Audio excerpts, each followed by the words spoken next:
The Assyrian Terror Grid. The year is 879 BCE. The city of Tela has just surrendered. The battle is over. By every understood rule of ancient warfare, the killing should stop now.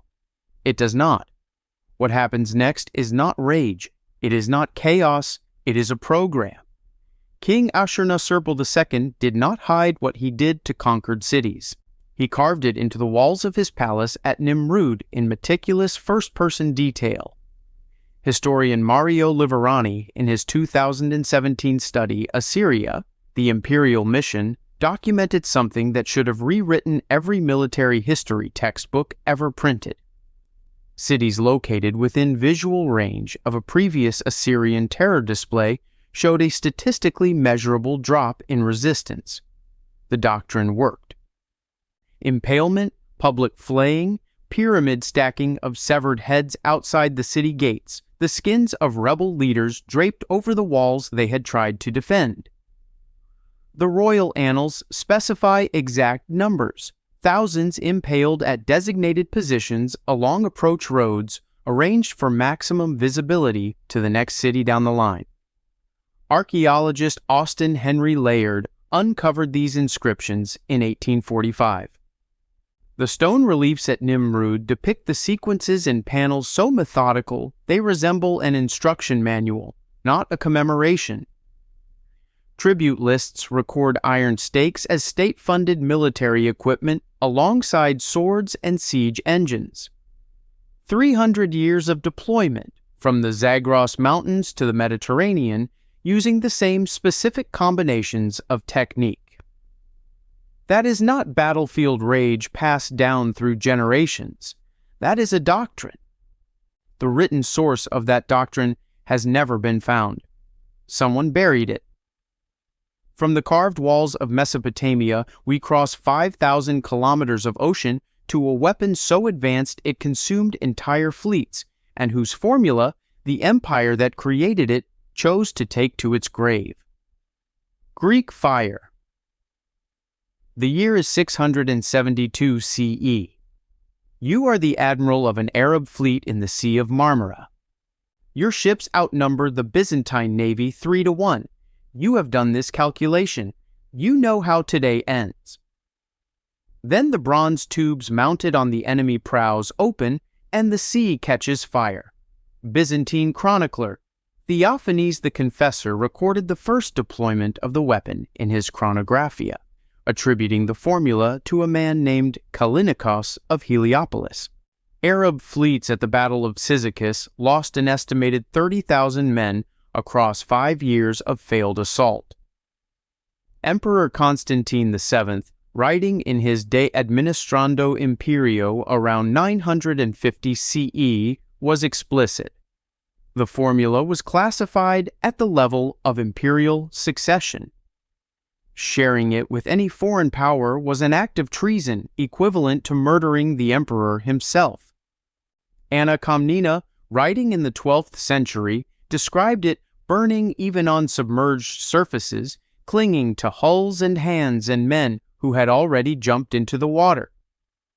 Archaeochemist John Halden's reconstruction attempts proposed a petroleum distillate base with quicklime as the water-reactive ignition agent, but acknowledged the mixture could not replicate the adhesive, self-reigniting properties described across 5 centuries of deployment. 5 centuries. Dozens of naval engagements. Battlefield engineers clearly trained in its preparation and use. You cannot pass a formula across 20 generations of military engineers through oral tradition alone. A written transmission source had to exist. That source does not appear in any Byzantine archive, any monastery library, any document that survived the fall of Constantinople in 1453. Whether it was destroyed, hidden, or deliberately obliterated, we may never know. What we do know is that the most effective naval weapon in the ancient world vanished so completely that we still cannot replicate it. From a weapon that poisoned the sea, we moved to a tactic that weaponized death itself, and may have killed a third of Europe in the process. the Mongol bioweapon at Kaffa. The year is 1346. The Mongol army of Janibeg Khan has been camped outside the Genoese port of Kaffa on the Crimean coast for months. Then men in the Mongol camp begin dying, not from combat wounds, but from black swellings in the groin and armpits. A Mongol commander surveys his dead and does not see a loss. He sees ammunition. Genoese notary Gabriele de Musis documented what happened next in his Historia de Morbo, written around 1348, drawing on accounts from survivors of the siege. Mongol forces loaded plague-infected corpses into catapults and fired them over the walls. Epidemiologist Mark Wheelis published a peer-reviewed forensic analysis in the journal Emerging Infectious Diseases in 2002, confirming the mechanism was biologically viable. Yersinia pestis survives in a corpse for several days at low temperatures, consistent with Crimean autumn conditions, and the infectious dose via respiratory exposure is extremely small. Genoese merchants fled Kaffa by ship. Those ships docked at Messina in October 1347. A 2022 study published in Nature genetically traced the Black Death strain to a Central Asian source consistent with the Mongol campaign route. Persian chronicles document Mongol forces using corpse catapulting tactics at earlier Central Asian sieges, suggesting Kaffa was not improvised. The Yuan Shi records mass plague deaths among Mongol cavalry units in the 1330s, a full decade before Kaffa, which means the commanders knew what they were deploying. The absence of germ theory does not make the intent accidental. If you have watched men die of a specific disease for 10 years, and you catapult their bodies into a city, and those people die of the same disease, that is a choice.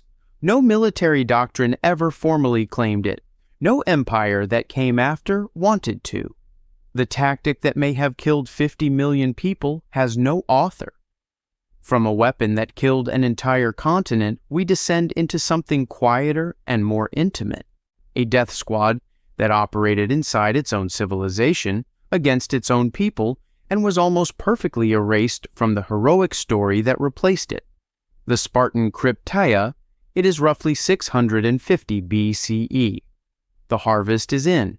The Helot farmers in the Laconian valleys bolt their doors at nightfall, not because of wolves, because of boys, not the army, something the Spartan state created specifically for this darkness. Thucydides, in Book 4 of his History of the Peloponnesian War, records one of the most chilling passages in ancient literature. 2,000 Helots were selected, publicly honored for bravery, ceremonially crowned as if being freed, and then, in his words, no one ever knew in what way each of them perished. Plutarch's Life of Lycurgus describes the Krypteia explicitly: elite young Spartan warriors dispatched annually through the countryside at night, armed with daggers, legally empowered to kill any Helot encountered after dark, targeting specifically the strongest and most capable individuals. Paul Cartledge's 2002 study, The Spartans, documents that the Helot population outnumbered Spartan male citizens by a ratio of between 7 and 10 to 1. At fewer than 8,000 adult male citizens governing a subject population potentially exceeding 80,000, systematic terror was not cruelty. It was the only viable administrative mechanism available. The annual declaration of war against the Helots by the Spartan ephors was not rhetorical. It was a legal instrument designed by jurists to exempt Krypteia killings from Spartan religious prohibitions against murdering citizens. The heroic Spartan narrative, the 300 at Thermopylae, the disciplined warrior elite, has so completely dominated Western military culture for 2 millennia that the Krypteia is almost never discussed in the same breath. That omission did not happen accidentally. Some historians argue it was a rational system for an impossible demographic situation. But the specific erasure of a state-sanctioned annual murder program from the civilization most celebrated for martial virtue is worth asking about. Who decided which part of Sparta the West would remember? From the olive groves of southern Greece, we follow poison itself, carried on a single arrow tip across the steppes of Eurasia. The Scythian poison arrow. A Persian cavalryman takes a Scythian arrow across the forearm somewhere on the Pontic steppe around 500 BCE. The wound is shallow. He has survived worse.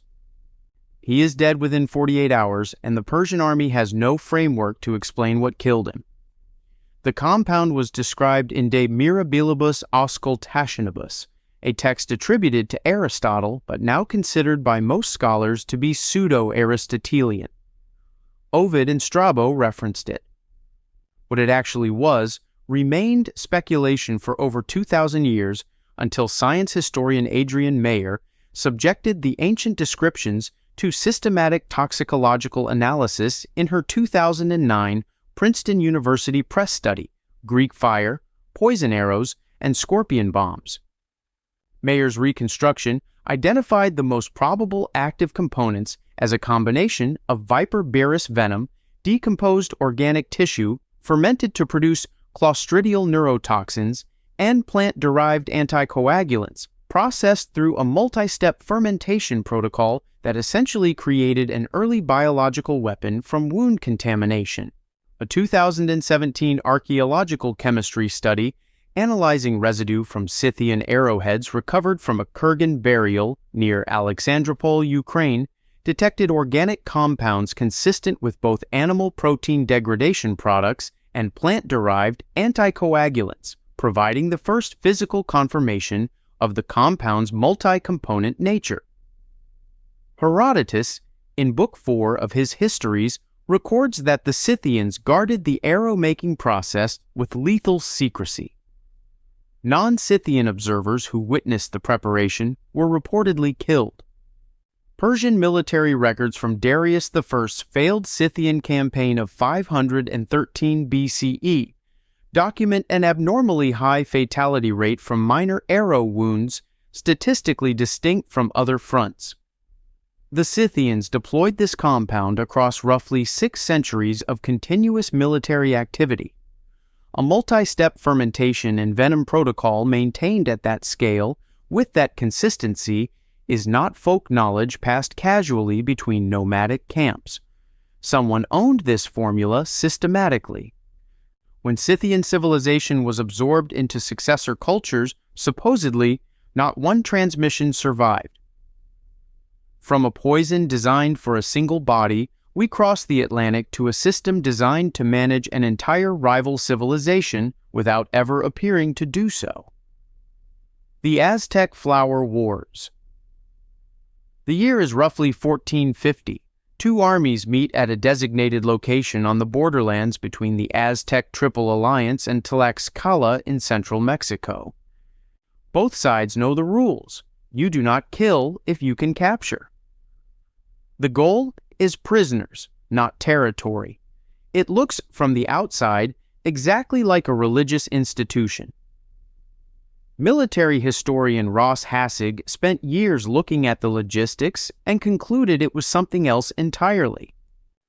Hassig's 1988 study, Aztec Warfare, Imperial Expansion and Political Control, demonstrated through campaign-by-campaign logistical analysis that the Aztec military at its peak could have subdued Tlaxcala within a single campaign season. The decision not to do so was therefore a strategic choice, not a military failure. The Flower Wars, known as Xochiaoyotl, kept Tlaxcala perpetually mobilized, economically bled, and too internally focused on military readiness to build any coalition that might threaten the Triple Alliance. The Florentine Codex, compiled by Franciscan friar Bernardino de Sahagún from Nahua, informants in the 1540s through 1570s, records Aztec rulers describing Tlaxcala as a training ground, but Hassig argues the true function was strategic containment, with religious language serving as a cover narrative for a policy The elite had no interest in making legible to vassal states. Isotopic analysis of sacrificial victims from the Templo Mayor excavations, led by archaeologist Leonardo Lopez Lujan, revealed that many victims were not Tlaxcalan enemies, but individuals from recently subjugated distant provinces, complicating the claim that flower wars were the primary sacrificial supply mechanism at all. When Hernán Cortés arrived in 1519, Tlaxcala contributed the majority of the force that took Tenochtitlan. 60 years of calculated bleeding had produced a state powerful enough to be useful and resentful enough to defect. The religious explanation survived conquest, colonial documentation, and 5 centuries of scholarship. Some researchers now ask whether that survival was also managed. From a war disguised as ceremony in the Americas, we travel to East Asia, where an empire buried the ballistic data that would have rewritten the history of ancient ranged warfare entirely. The Han Dynasty Crossbow Corps. The year is roughly 200 BCE. A Han Dynasty armorer sits at a casting station in a state weapons workshop. He is not making one crossbow trigger. He is making one of tens of thousands, each one produced to tolerances that a precision instrument maker in 19th century Europe would have recognized as serious engineering. In 1974, farmers digging a well near Xi'an broke through the ceiling of the tomb complex of Qin Shi Huang. Among the thousands of artifacts recovered were hundreds of bronze crossbow trigger mechanisms. Archaeometric analysis published in the Journal of Archaeological Science in 2011 by researchers from the Chinese Academy of Sciences documented component tolerances within 1 millimeter across a sample of 220 individual trigger mechanisms, confirming standardized mass production at a scale with no parallel in the ancient Western world.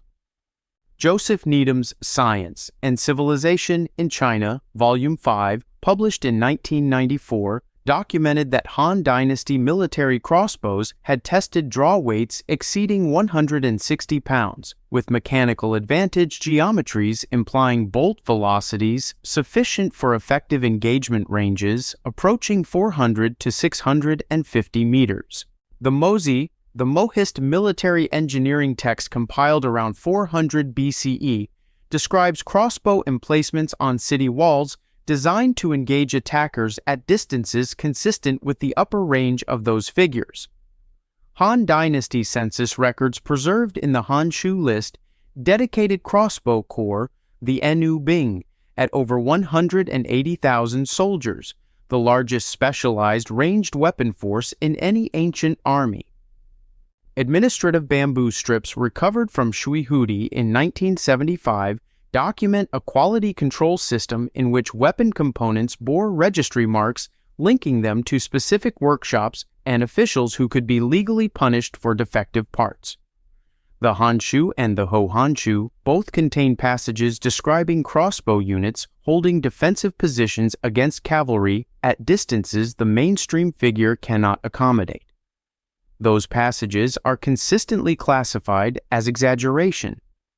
The archaeometric data on mechanism tolerances is not an exaggeration, it is a measurement. From a weapon whose range was buried in the data, we arrive at an army whose most feared attribute was not a weapon at all, but a number. The Persian Immortals. The year is 480 BCE. You are a Greek hoplite standing in the pass at Thermopylae. The Persian army has been moving past you for days. You have been counting because a general who cannot count cannot fight.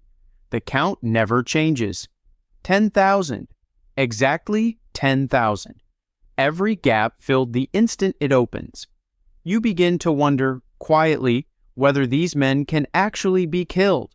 Herodotus documents the replacement doctrine in Book 7 of his histories with notable precision.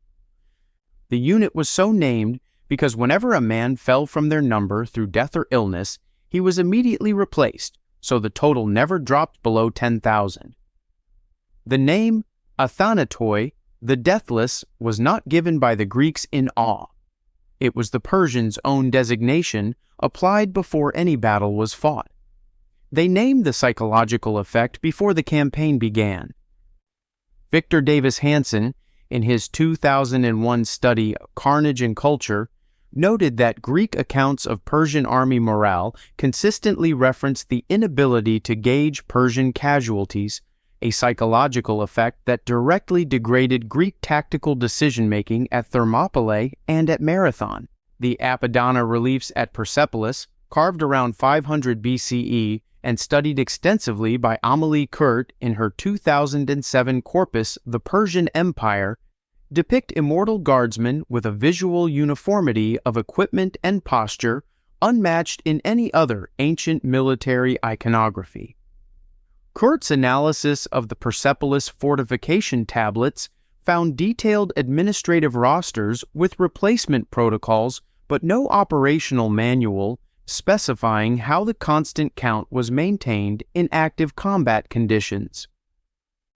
Xenophon's Cyropedia, written around 370 BCE, describes Cyrus the Great explicitly designing elite units for visible psychological impact on enemies, confirming that cognitive warfare was a deliberate architectural principle in Achaemenid military doctrine. The written form of the Immortals' operational doctrine has never been found. Alexander burned Persepolis in 330 BCE. Some researchers ask what was in that library before the fire. From a force engineered to seem unkillable, we travel to the frozen north, where warriors were documented fighting as though they already were. Viking berserker biochemistry. The year is roughly 900 CE. A Frankish defender on a riverbank watches the lead Viking ship grind into the shallows. The men stepping out are not all wearing armor. Some appear to be wearing nothing protective at all. They are biting the rims of their shields. The spears going into them do not appear to be producing the expected result. The behavioral descriptions in Norse sagas are too physiologically specific and too consistent across independent sources separated by centuries to dismiss as pure literary convention. Ynglinga Saga, compiled by Snorri Sturluson around 1230 CE, describes Odin's warriors going without armor, biting their shields, possessing the strength of bears, and being unharmed by iron or fire. The 10th century Byzantine chronicler Leo the Deacon, writing about Varangian Viking mercenaries at the Battle of Dorostalon in 971 CE, an external non-Norse source, used language matching the saga descriptions closely enough to confirm the behavioral phenomenon was observable and real. Norwegian law under King Olaf II in the 11th century explicitly banned berserking as a criminal act. Archaeologist Neil Price of Uppsala University, in his 2020 study The Children of Ash and Elm, documented that high-status Norse warrior burial contexts contain botanical remains associated with ritual consumption practices distinct from ordinary domestic contexts, though formal pharmacological attribution remains contested. The competing candidates among researchers include Amanita muscaria, henbane, and specific alcohol combinations with adrenal loading protocols rooted in shamanic ritual preparation documented in Siberian warrior traditions geographically adjacent to Old Norse culture.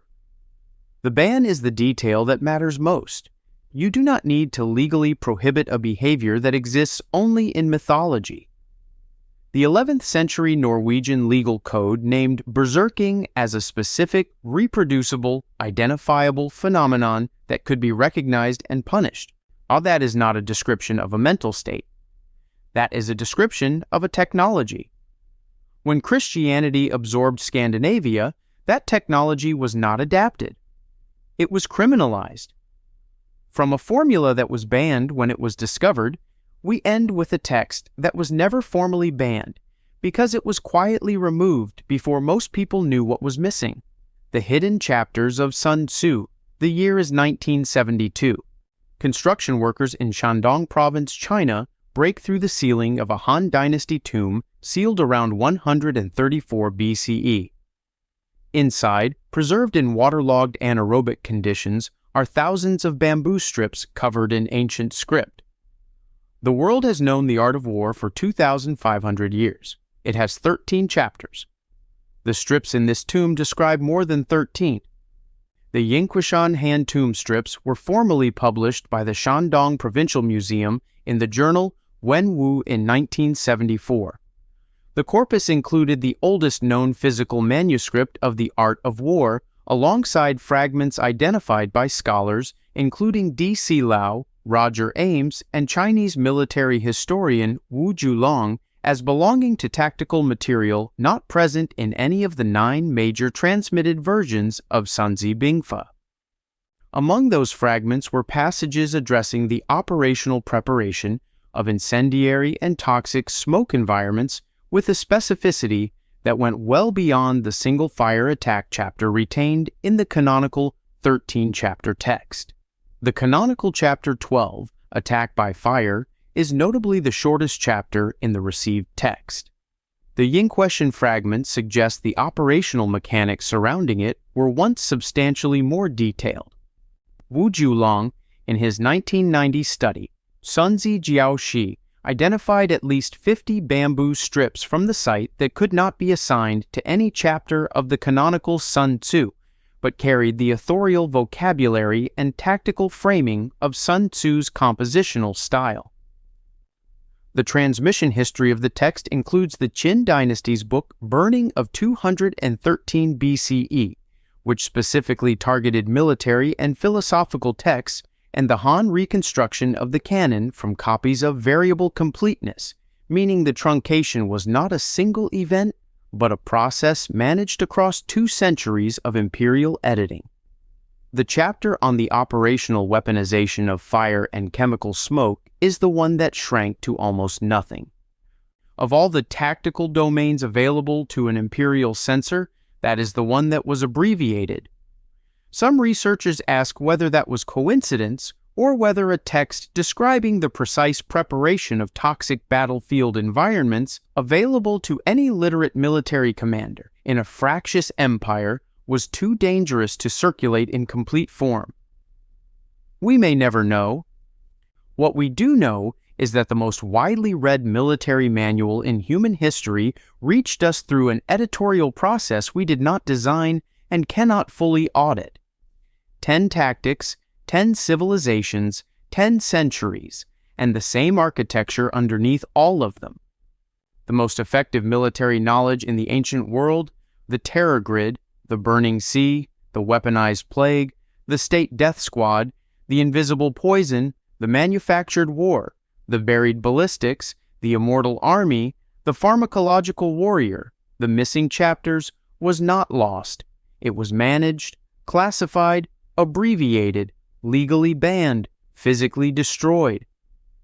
The mainstream explanation for most of these is convergence, coincidence, incomplete records, or the natural limits of ancient communication. Those explanations are worth taking seriously.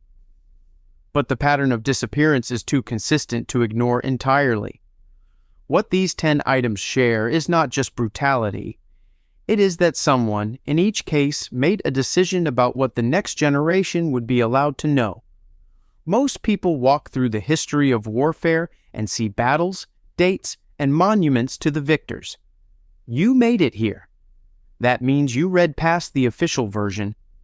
So hit subscribe and tell us in the comments which of these 10 you think was buried most deliberately. Make the case. The floor is yours. History is not what was recorded. It is what survived the decision of who got to do the recording. The most important battles in human history were never over territory. They were over memory. Subscribe and remember differently.